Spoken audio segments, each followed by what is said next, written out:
In 1886, a small survey team from Knoxville pushed deep into the Appalachian Mountains to map timberland for a private company. At first, everything felt like another routine job, but the woods went silent.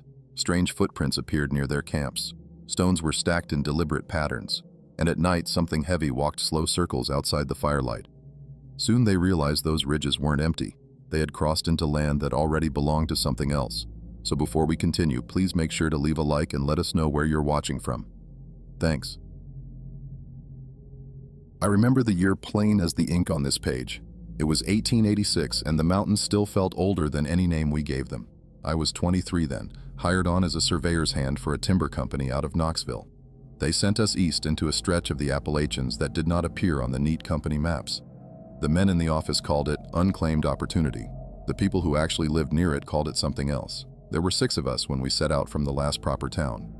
Mr. Hale was our surveyor and leader, a careful man with a thin beard and a pocket watch he checked more than the compass. Elijah was our guide, a wiry mountaineer with gray in his beard and lines around his eyes from years squinting through wood smoke. 2 laborers, Brody and Samuel, walked behind the mules and carried most of the supplies. Jonah, our cook, handled the food and cursed at everything, even the weather. I brought the notebooks, helped with the instruments, and tried not to show how green I felt. We left the town before dawn. The air smelled of coal smoke and damp dirt, and the last street lanterns gave off a weak glow that did little against the morning chill. People watched us from windows but did not come out to see us off. Only an old woman met us at the edge of the main road. She wore a dark shawl and leaned on a stick that looked heavier than she was. "You keep out of the high hollers," she told Elijah, not looking at the rest of us. "You know the places I mean. You know who walks up there." Elijah's jaw tightened. "We're following the ridgeline, Martha. Company's paying good money. We'll be back before the snow sits. Them that go in past the 3rd ridge don't always come back," she said. "Not whole, anyhow. The tall ones don't care about your money." I shifted my weight and looked away. I had heard talk in the tavern the night before. Stories about a giant in the timber, a ridge walker that watched from the tree line and took livestock. Some said it was a wild man, some said a spirit, some swore it was only bears and nonsense. I had grown up with tales like that and thought I knew them for what they were. Old stories that kept children from wandering too far. Mr. Hale pressed 2 fingers to his hat brim. "We appreciate the concern, ma'am. We're equipped for bears." She did not answer him. She kept her gaze on Elijah until he nodded once, short and tight, as if agreeing to something unspoken. Only then did she step aside and let us pass. The road turned to rutted track before noon and then to a narrow path that barely held the mules. The trees pressed closer, tall trunks rising in tight ranks, their branches locking out most of the sky. Fallen leaves lay deep and damp underfoot. Our boots sank and slid on the slope, and the pack animals snorted and tossed their heads. "Feels close in here," Jonah muttered behind me, shifting his sack on his shoulder. "Like the trees are listening." "Trees don't listen," Samuel said. He was broad-shouldered and quiet, and this was the longest sentence I had heard from him since we left town. "They just stand." "They stand and hide things," Brody added. He had a crooked nose and a nervous laugh that came out at the wrong times. "Got an uncle lost up in these parts, never found so much as a boot. Bears don't clean a man that clean. Reckon he just walked off the earth." "That's enough," Mr. Hale said from the front. "We have work to do." "Elijah, how far to the first ridge line?" 3 hours steady," Elijah answered without turning. His voice carried back along the path. "Longer if the mules keep stumbling." I watched the guide as we walked. He moved with an ease none of us matched, picking his steps without looking down. Every now and then his head turned, not much, just enough for his eyes to sweep the trees to one side, then the other. The gesture was small, but it happened often. It stayed in my mind. By midday, the air grew cooler, though the climb had sweat running under my shirt. We stopped in a narrow hollow to rest the animals. The hollow was quiet in a way that unsettled me. No bird calls, no insect buzz, only the sound of our own movements and the slow clink of tack. "Do you hear that?" I asked, though there was nothing to hear. Jonah gave me a tired look. "I don't hear a damn thing." "That's what I mean," I said. Elijah squatted near a patch of mud where a trickle of water seeped from under a rock. He brushed aside leaves and frowned. "Tracks here," he said. We gathered around him. In the mud lay a print that had spread with the moisture but still held a clear outline. It was broad and long, longer than my boot by several inches. 5 blunt impressions marked the front, where toes would be. It looked too wide for a man's print and too long for any bear I had seen. "Bear," Mr. Hale said at once. "Nothing more." "Bear don't step flat like that," Elijah answered in a low tone. He pushed his finger into the mud along the heel. Weight's wrong, and there's no claw marks. Could be the mud blurred them, I said, more to steady my own thoughts than from any conviction. Elijah looked at me for a moment. His eyes were a washed-out blue. Could be, he said, though his voice held no agreement. Brody backed away from the track. Whatever made it has a big foot on it, he muttered. Bigger than any man. Samuel snorted once, but he did not offer another answer. Mr. Hale straightened. We note it and move on. Our task is to mark timber and map the ridges. Bears or no bears, the company still wants their lines. I wrote a brief note in my book because that was my role. One broad track in a wet hollow, approximately 11 inches long, no visible claws. The words looked thin on the page. They did not match the feeling in my stomach. We climbed again after that. The trees grew denser, and the light took on a dull, even tone, as if the day stayed at 1 hour and would not change. The ridgeline came up under our feet in a slow, steady rise. By late afternoon, we reached a narrow clearing where the trees thinned enough to give us a view. From that spot, we could see waves of forested hills rolling away in every direction. No roads, no smoke from cabins, no signs of other people, just ridges and hollers and darker patches where the trees grew thicker. There, Mr. Hale said, pointing with his folded map toward the east. Second ridge, third ridge, then the plateau on the far side. That's the section they're interested in. Plenty of hardwood, if these lines are right.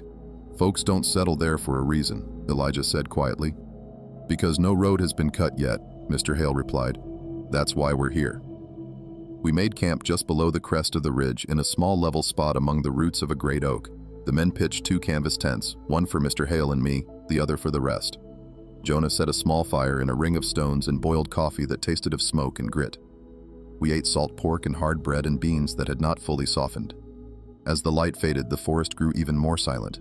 The fire threw a weak glow that stopped short against the trunks. The darkness beyond it felt dense and close. Every now and then, a branch would creak somewhere high above us, or something would drop into the undergrowth with a soft thump.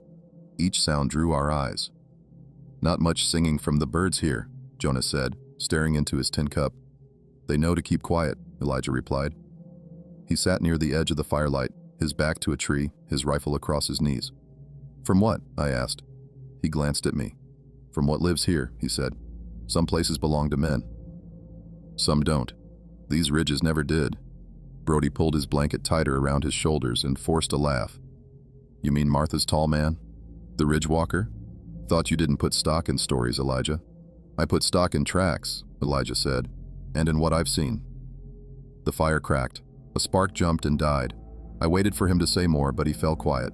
The others looked at him in the way men do when they want to hear more but are afraid of what the answer will be. We turned in early. The day's climb had worn me down, and the thin bedroll on the cold ground felt almost welcome. Mr. Hale blew out the lantern in our tent, and darkness settled over us. The canvas walls did nothing against the sounds outside. At first, there was only the wind slipping through branches. Then, sometime later, I woke to a different noise. It was faint, measured, and heavy. A soft, steady thud that seemed to move around the edge of the camp. Footsteps. I held my breath and listened. The steps did not hurry. They circled. Every few moments there was a pause, as if the thing that made them had stopped to listen back. I turned my head. I could just make out Mr. Hale's shape on the other bedroll. His breathing was slow and even. If he heard the sound, he did not show it. The hair on my arms prickled. I told myself it was a deer, or a wandering cow that had somehow strayed this far uphill. The weight in those steps did not match that thought. The ground seemed to feel each one. The footsteps stopped behind our tent. The canvas did not move. Nothing brushed against it. There was only a stillness that pressed on my ears. Then from the far side of the camp I heard Elijah's voice. It was low but firm. Keep walking, he called into the dark. You're not welcome in this fire's light. The silence that followed felt thick. Then the footsteps started again, moving away through the trees. Slow, steady, unhurried, until they faded into the night. I lay awake for a long time after that, staring into the dark and listening to my own heart. I did not sleep again until the first gray light showed through the seam of the tent. I woke with my jaw tight and a sore neck. The coals in the ring were dull and ringed with ash. No one spoke for a while. We ate quickly and packed in a quiet way that had nothing to do with sleep. Elijah walked a circle beyond the camp before we moved out. He kept his eyes on the ground and the low plants. When he came back, he did not look at Mr. Hale first. He looked at me. Tracks on the far side, he said. Fresh, 2 sets, one larger, one smaller. Mr. Hale folded his map. Bear and cub, he said. Elijah shook his head. No claws in the prints. The stride is long. Heel to toe, Brody rubbed at his nose and stared at the trees. Samuel checked the lashings on the packs and gave one of the mules a firm pat. Jonah held the coffee pot and did not drink. The smell turned my stomach. We climbed to the next ridge. The path narrowed to a ledge no wider than a table in some places. Loose stones rolled under our boots. The mules balked and snorted. Elijah went first and kept his steps steady so the animals would follow. I watched his shoulders. He did not slow. Around midday, we reached a saddle between two rises. A line of spruce marked the low point. In their shadow, we found a strange thing. 5 stones stacked beside the path, each placed flat, decreasing in size from the bottom to the top. They were not balanced by accident. Someone had carried them there. A tuft of coarse hair was wedged under the top stone. It was dark and long and kinked in a way that made my skin crawl. "Hunters mark trails," Mr. Hale said. He spoke in a voice that was meant to settle us. "Or children pass the time."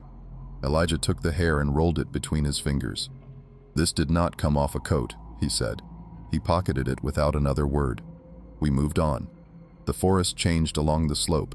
We passed trees with bark stripped in long vertical bands higher than a man could reach. We found a log half lifted and set crooked against another trunk, forming a narrow opening that smelled of musk and wet dirt. The air carried a sour odor that none of us named. The day grew warm. My shirt stuck to my back. The sound of our steps merged with the rattle of the pack harness. I kept my eyes low, then high, then low again, never finding comfort.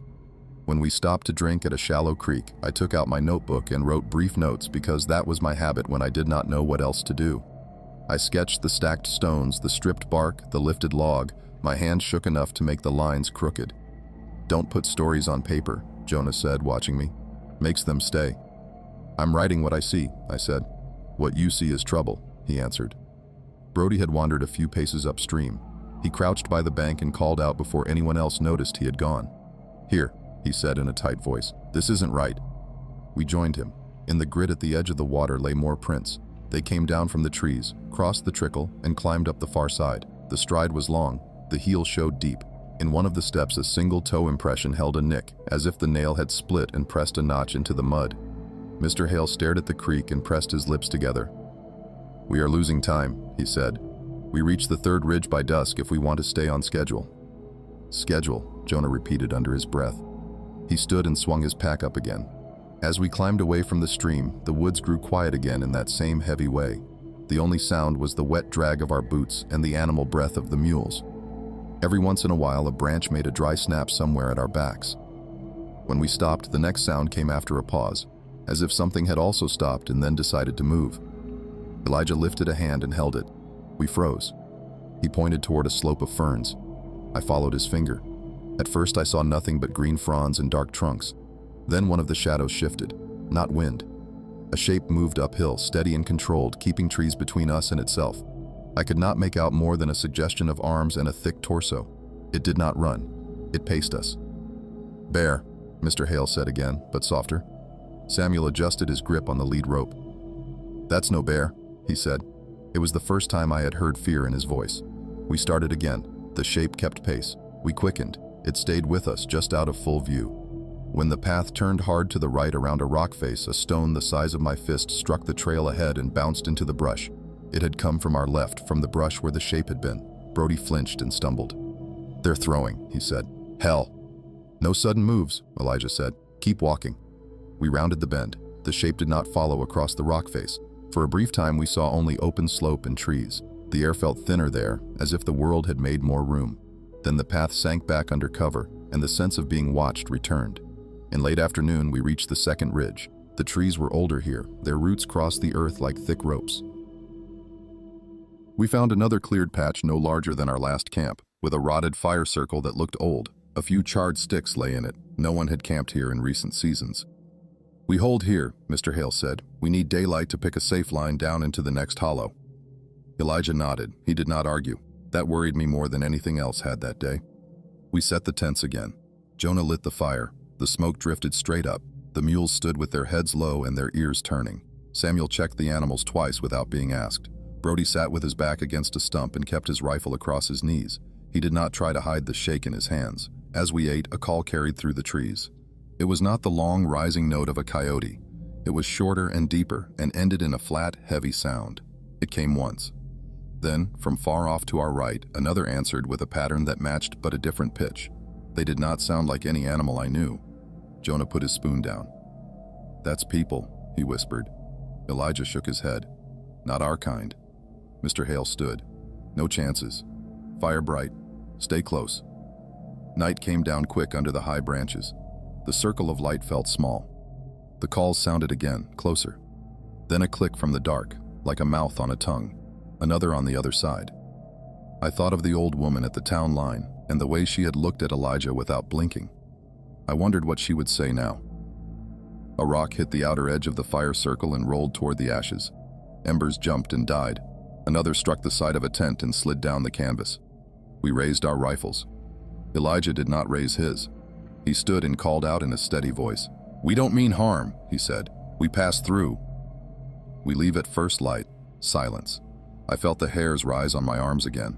I forced my hands to lower the barrel of my rifle the way Elijah had done. Mr. Hale did not lower his. He kept it up, eyes on the dark. Something moved at the edge of the light then. A tall shape stepped between two trunks and stood. I could see the outline of shoulders and a head above them. The arms hung down past where a man's would stop.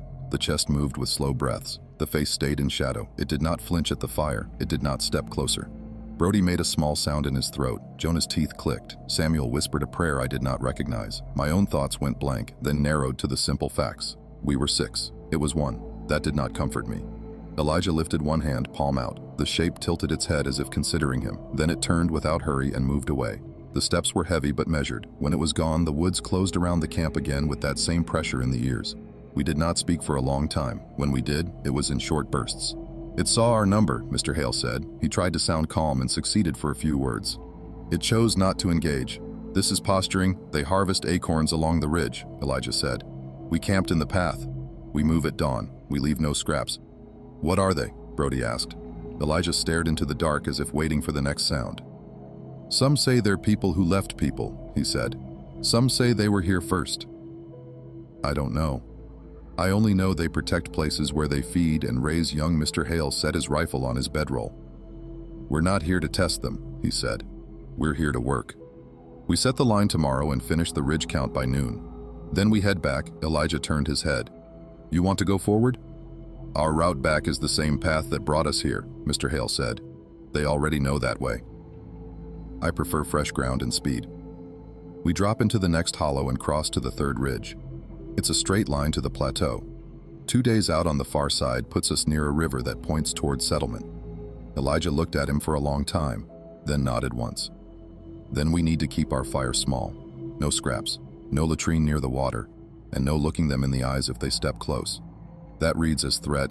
Everything reads as threat," Jonah muttered. "We breathe and it reads as threat." I lay down later with my boots close by and the rifle across them. I did not close my eyes right away.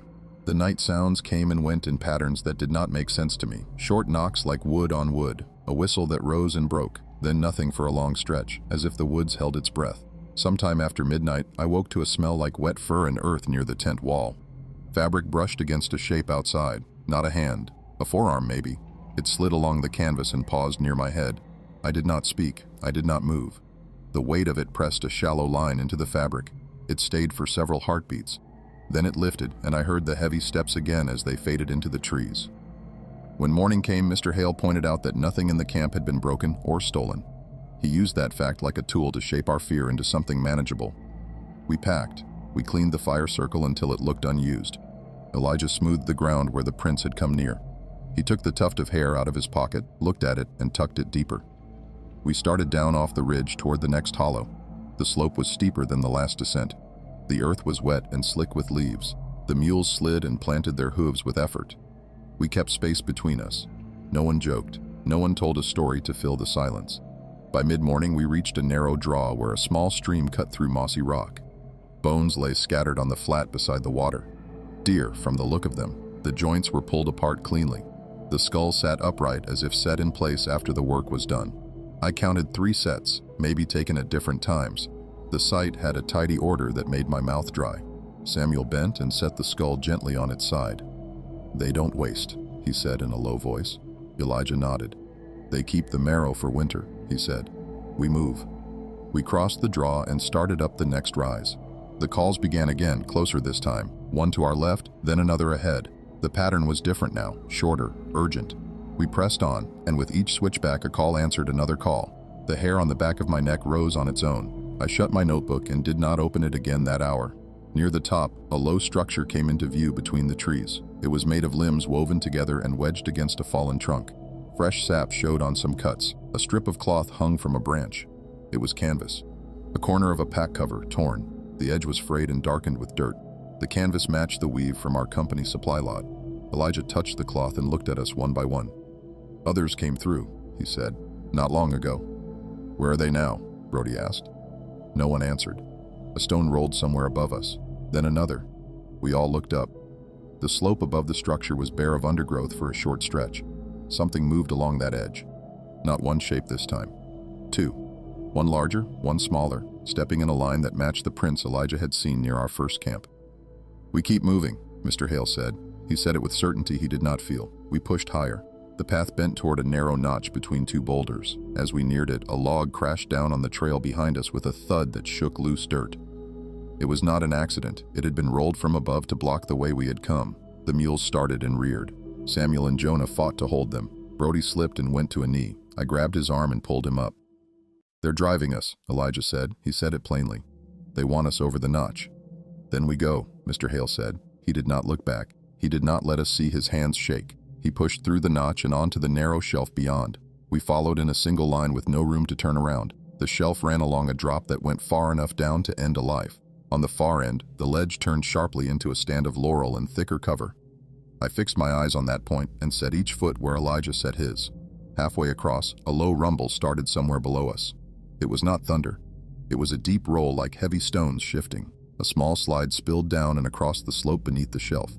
Dust rose and hung in the air. I tasted grit. The sound stopped as quickly as it had started. I took one slow breath and placed my boot again. When we reached the far end, Elijah stepped into the laurel and raised his hand in a stop.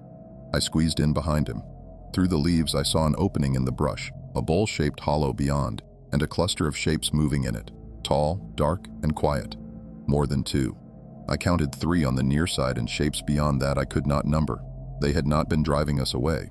They had been driving us toward this. We backed into the laurel slowly. No one spoke. Samuel held the mules still by their lead ropes, but even they seemed to understand this was not a normal danger. Their chests rose fast and their ears twitched without rhythm. I felt sweat cold on my back even though the air was heavy. The shapes in the hollow moved with steady purpose, picking through fallen limbs and stones in a pattern I did not understand. It did not look random. It looked like an activity with procedure.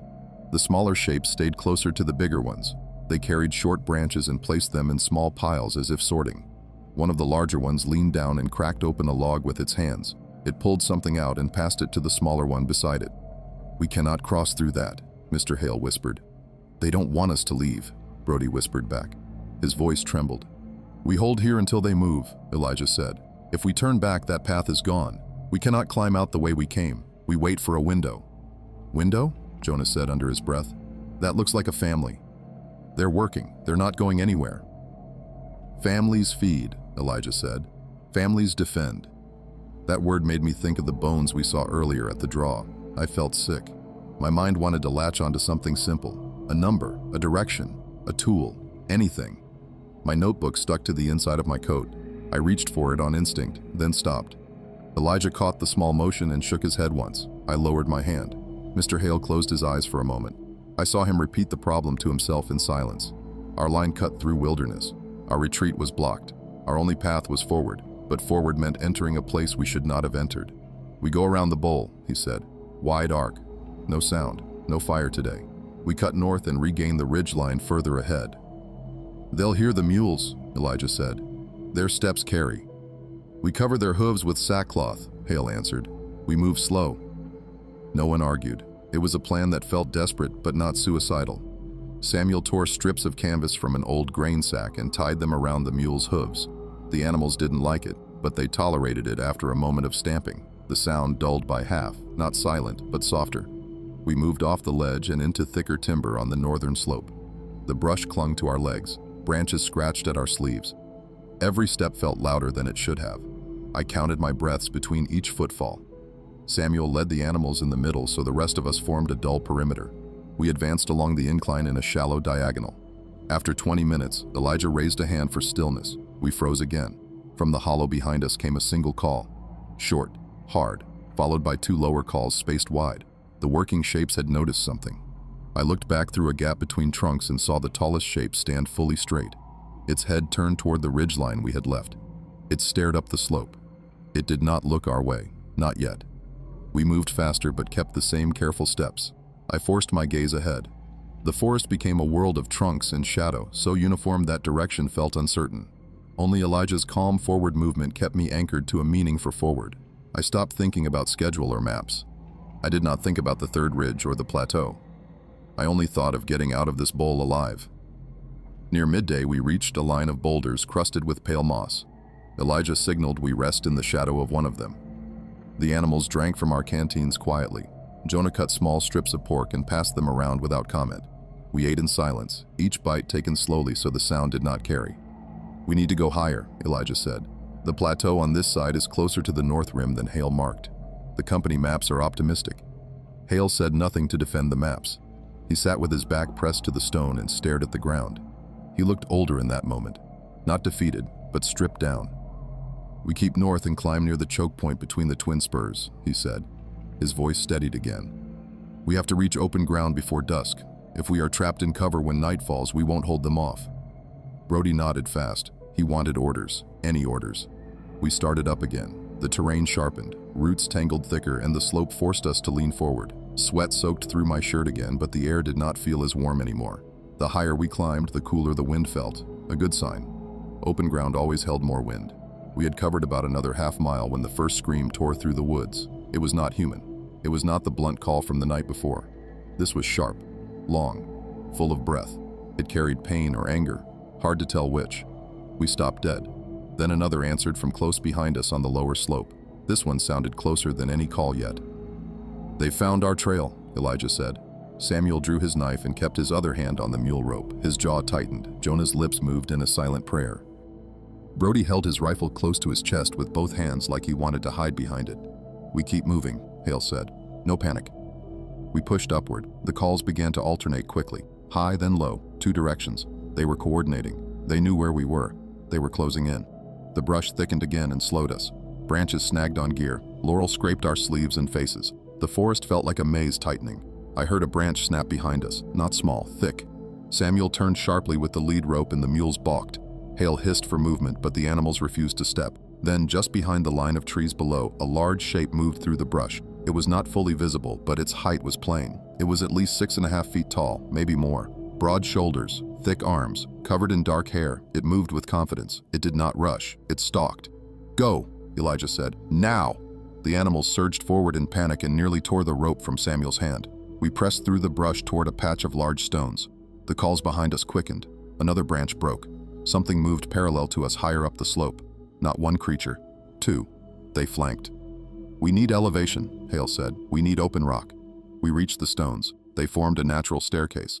We scrambled up them as fast as the mules could navigate. One slipped and scraped its flank but kept going. My lungs burned. The forest behind us grew louder with heavy footfalls and calls. As we crested the stones, the trees thinned. Wind hit my face. Real wind. Free wind. The sky opened overhead. For a brief moment I felt hope again. Then we saw what lay ahead on the plateau. 3 tall shapes stood near the center of it, standing, watching. One was far larger than the others, taller than any figure we had seen so far, shoulders like carved stone, chest broad enough to hold the weight of years. It looked like the elder of the ridge. They had expected us to come this way. They had driven us with precision. Hale stopped dead. Elijah brought his rifle up slowly but did not aim it. We all froze in place, locked between 2 forces, the ones behind us and the ones ahead. In that suspended moment, the wind carried the scent of earth and musk and something that felt old in a way history books do not record.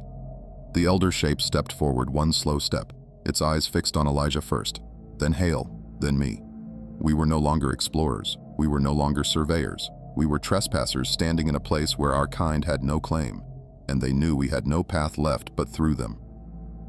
The elder shape raised one arm, not fast, not aggressive, just a steady lift of its limb as if establishing order among the others. The 2 shapes beside it lowered their heads slightly. Their posture changed. They were not rushing us. They were not charging. They were blocking. No one spoke. I heard nothing except the wind and my own breath. I looked at Elijah. His face was calm but pale. He lowered his rifle a fraction so the barrel pointed at the ground instead of forward. The elder watched that motion. I saw recognition in the stillness of its frame. I cannot explain how, but the creature understood gestures. This gave just enough room for us to think. Hale slowly reached into his coat pocket and pulled out his folded map. He held it openly in both hands so the shapes could see he was not grabbing a weapon. He unfolded it once and held it chest height like he was offering the intention behind the ink that we wanted to see, to measure, not take. He spoke quietly. We will leave. We will not mark this land. We will never return. The elder lowered its arm. Behind us, there was movement again on the slope. 2 more shapes appeared between the trees. We were surrounded on both sides now. There was no trick of direction left. They had drawn the circle around us tight. Elijah, Hale whispered, tell me what to do. Elijah stared at the elder for a long time. His jaw worked as he swallowed. Then he turned his head slightly so we could hear him, but he did not break eye contact with the creature. Everyone kneel, he said. Set your rifles down on the ground in front of you. Palms open, eyes down. Brody's breath caught. What if kneeling is submission? What if that's what they wanted? Elijah answered without looking away. Then submission gets us out alive. Standing gets us ripped apart. Hale nodded once. He knelt. I knelt. Jonah and Samuel followed. Brody hesitated for the smallest beat, then dropped as well. Elijah went down last, steady and controlled. We set our rifles down. I held my palms open in the air in front of me. The wind cut across the plateau again. The elder stepped closer by 2 slow paces. It towered above us now, close enough that I could see the thickness of its forearms, the dark hair, gray streaks through parts of it. The shape held a presence that felt far older than human age. The elder leaned down slightly as if inspecting us. Then, behind its massive left arm, something small moved. A child. The smaller one we had glimpsed earlier took a step from behind. It reached its hand out toward Elijah's boot. It made a soft chuffing noise, curious, not hostile. Elijah did not move. The elder shifted its weight and blocked the young one gently with an arm. Then it turned its head toward the north ridge, away from where we had come, and emitted one short call. It was not loud. It was an instruction. The shapes behind us on the slope reacted first. They turned. They withdrew. No rustle of panic. No rush. They simply disappeared into shadow one by one. The 2 shapes flanking the elder stepped back. They turned their bodies slowly toward the same direction the elder had indicated. They were making a corridor. They were directing us north across the plateau. It was a warning and a mercy at the same time. Elijah lifted his chin once. Subtle. Controlled. Then he rose to his feet slowly. We followed. We did not lift rifles. We did not look directly at the elder's eyes. We only backed away and turned toward the northern rim where the wind rolled strongest. We walked past them. I remember the sound of my boots on stone. I remember the tremble under my ribs. I remember the exact moment when the elder stopped watching us and turned back toward the hollow we had been forced from. The young one followed close behind it, glancing once in my direction before it vanished into the brush. When we reached the far edge of the plateau, the ground fell away into a steep descent. We did not speak until the timber swallowed us again and the shapes were gone. Hale leaned against a trunk and exhaled. We cut due north, he said. His voice was shaking now. No camp tonight unless the terrain forces us. We keep distance. We keep moving until we find water and a path east. I want to hit a river by tomorrow evening. None of us challenged that. We descended the far side of the plateau. The air grew colder and the wind carried in from the east now. The terrain shifted into rockier soil with patches of thorn and more sparse timber. I checked my watch instinctively even though the sun angle told me enough. Afternoon was still young. We had hours of light left. As we moved, I found myself unable to shake one thought that kept circling in my head. Those creatures were not rabid, reckless beasts. They had order. They had young. They showed restraint when they could have slaughtered us beneath the ridge without effort. They controlled the encounter from the start. We crossed out of their claimed ground because they allowed it. The next few hours passed in tense silence. Every twig break made us freeze. Every gust of wind that carried strange scent made us clutch at our rifles without lifting them fully. Elijah took point again. His pace had changed. He was no longer marking survey route. He was marking exit and nothing else. As dusk approached, we found the faint trace of a game trail pointing toward lower country. The wind here carried the smell of river water, faint but present. Elijah stopped and listened. No calls, no stones, no heavy pacing footfalls behind us. The forest here felt different, not safe, but clear of that heavy pressure that weighed on the ridges behind us. Hale finally spoke. We survived the plateau, he said quietly. Tomorrow morning we follow the river east. Then we return to Knoxville. And then we never speak a word of what we saw to the company. Brody gave a strained laugh. You think they'd believe us anyway? No, Hale said. But if any of us tries to document this terrain again, they'll send more men. Then more. And eventually, someone won't make it out. We set camp near a fallen pine, tiny fire, no words beyond the necessities. My hands still trembled when I wrote the bare minimum coordinates and route direction in the book. Every scratch of graphite felt loud. Before I lay down, I asked Elijah one question. Why did they spare us? He stared at the thin line of flame and answered without looking at me. Because we gave them room to choose mercy. His voice held no comfort. And the truth was, under that sky, surrounded by those dark slopes and the distant roar of mountain wind, the idea sank deep that we had only survived because the elder decided our presence was not yet a threat worth eliminating. That night, sleep came in brief, shallow bursts. Each time I woke, I expected to hear them again. But there was nothing but the sound of wind and the faint movement of water somewhere below. We left at first light the next morning. We did not look back. The ground sloped steadily downward for most of that morning, and with each 100 steps we took, the air felt less thick and the silence less oppressive. Still, nobody talked unless the words were necessary. Our minds were on getting home. Our bodies moved like we were still hunted because the fear had sunk deep and stayed there. Around midday we reached the river. It wasn't large, but it cut through a shallow ravine with clear moving water. Elijah knelt at the edge and felt the current with his hand. This will take us east, he said. Keep it on our right. We walk the bank until the valley opens and find a flatter course. We followed the riverbank, careful to avoid deep mud. The trees thinned out and the world felt wider again. The further we walked, the more I realized none of us had fully processed what happened. We were alive. But something about walking out of that territory made me feel like the mountains themselves still watched from behind. We camped early that night because the riverbank widened into flat ground. We wanted daylight to set up. The river drowned out distant sounds, and the air smelled cleaner here. Still, we made a very small fire, barely enough to warm our hands.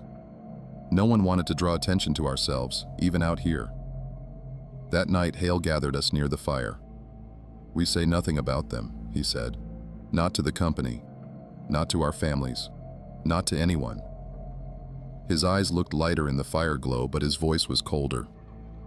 No good comes from men going back into a place not meant for us. No one disagreed. But then Jonah asked something I think we were all thinking. Why do you think there's none of their kind near towns? Why stay so deep in ridge country?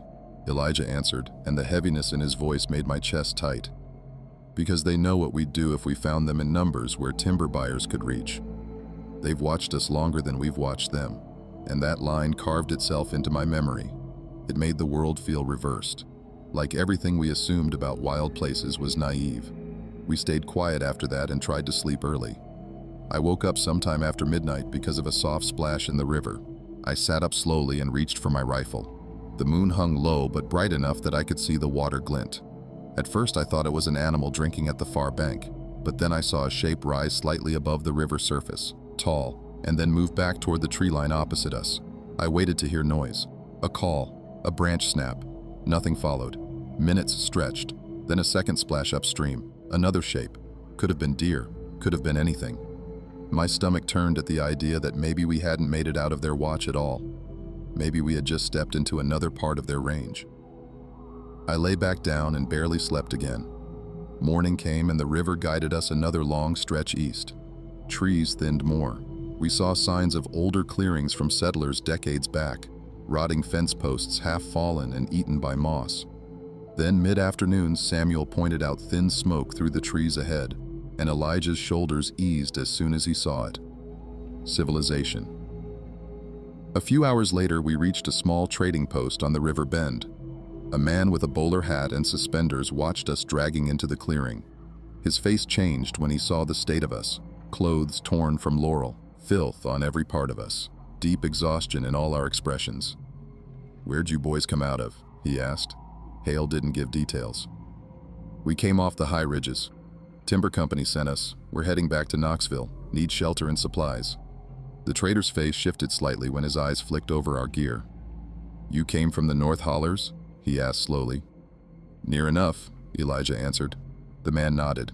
He didn't ask more. He pointed to a structure beside the post. Bed's in there. You can pay tomorrow.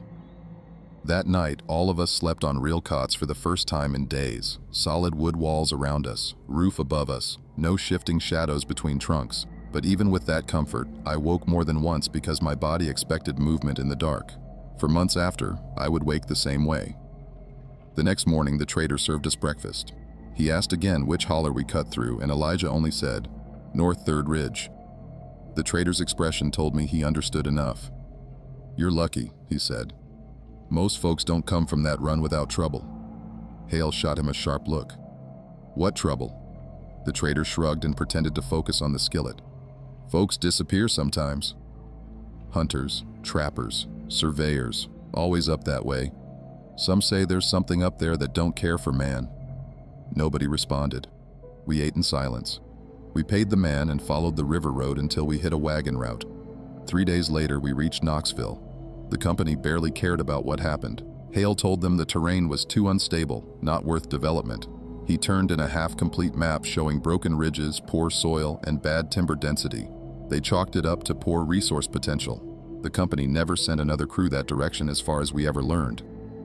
We all separated after that, slowly, over the weeks and months. Jonah left Knoxville entirely. Samuel found work on farms closer to home. Brody started working stockyards and refused to travel outside settled counties again. Hale returned to survey work, but never again in mountain country. When I ran into him months later, he seemed recovered on the surface, but his hands still shook ever so slightly when he thought no one was watching. Elijah disappeared back into the ridges he came from, but not those ridges. He would never go near that part of the Appalachians again. As for me, I only told this story because I am now old and days ahead of me are fewer than those behind. I stayed quiet because I knew no one would believe me, but I also stayed quiet because I never wanted men with greed in their eyes to decide those creatures needed to be studied or hunted or caged. Some places are not ours to measure. Some things know we do not belong there and choose whether we return alive. I still remember that elder on the plateau, the way it chose restraint instead of violence, the way it kept its young ones shielded from us. It let us leave. We only survived because they chose mercy.